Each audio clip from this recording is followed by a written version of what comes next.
is nothing for you to fix right now, nothing for you to solve. And before I open tonight's story, if you would like more of these quiet little places, you can leave a gentle like and subscribe so I can keep meeting you here at the end of long days.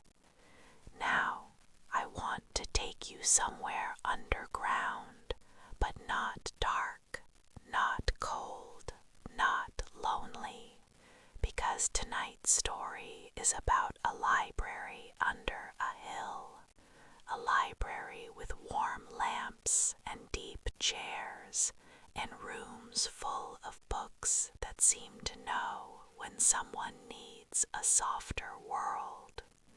It lies beneath a grassy rise at the edge of a village, where a winding path passes under apple trees and disappears into a round green door. Most people never notice it, but tired people sometimes do, especially in the evening, when the lamps along the path have just been lit and the sky is becoming blue enough to dream in. You walk that path tonight, past low branches heavy with leaves, past damp earth and fern and stone, until you reach the hill, and there before you is the round green door, with a brass handle shaped like an oak leaf, and a sign that reads, "Lower Library, please enter quietly," and beneath it, "Books for resting hearts." You push the door open, and a staircase curves gently downward, softly lit by little wall lamps, warm light spilling over the stone. At the bottom, a wide room opens before you. Shelves curve around the walls, built into the hill itself. Books rise in quiet rows to the ceiling.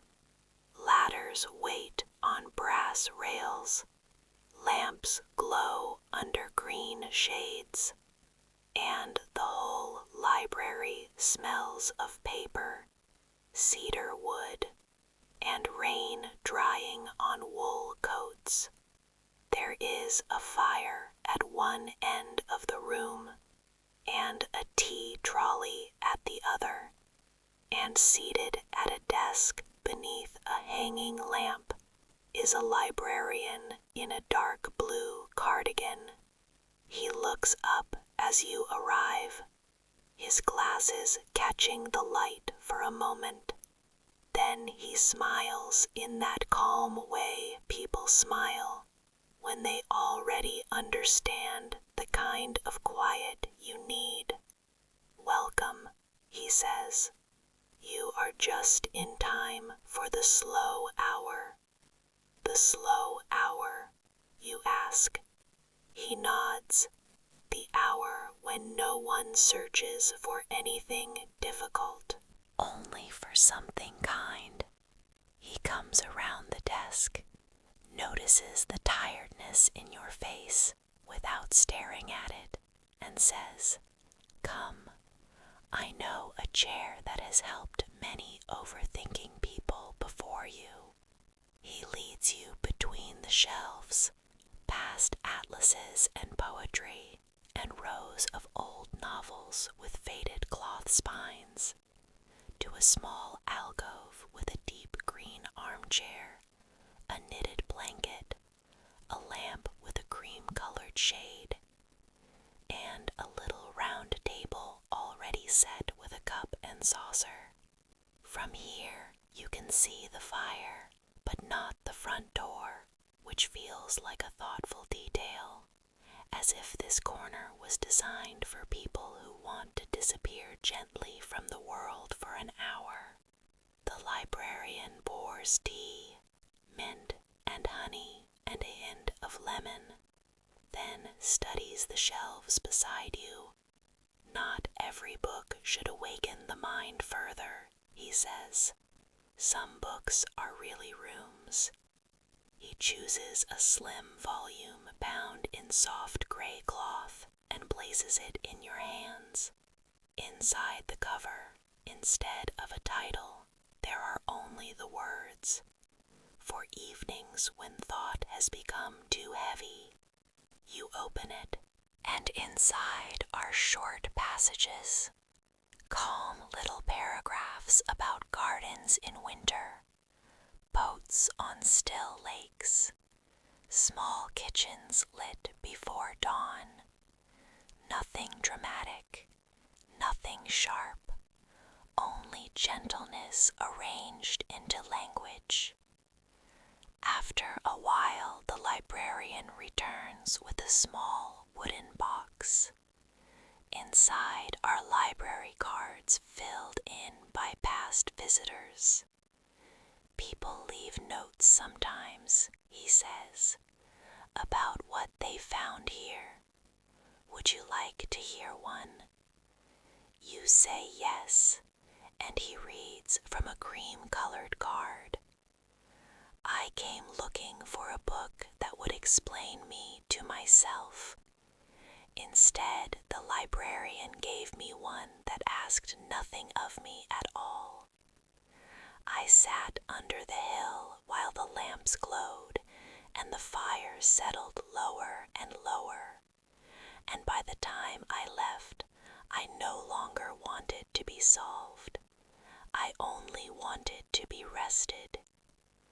When he finishes, he slips the card back into the box, then says, "There is a great difference between being understood and being left gently alone. Libraries can do both." Outside the hill, evening deepens. Inside, the fire gives off a low, golden hush.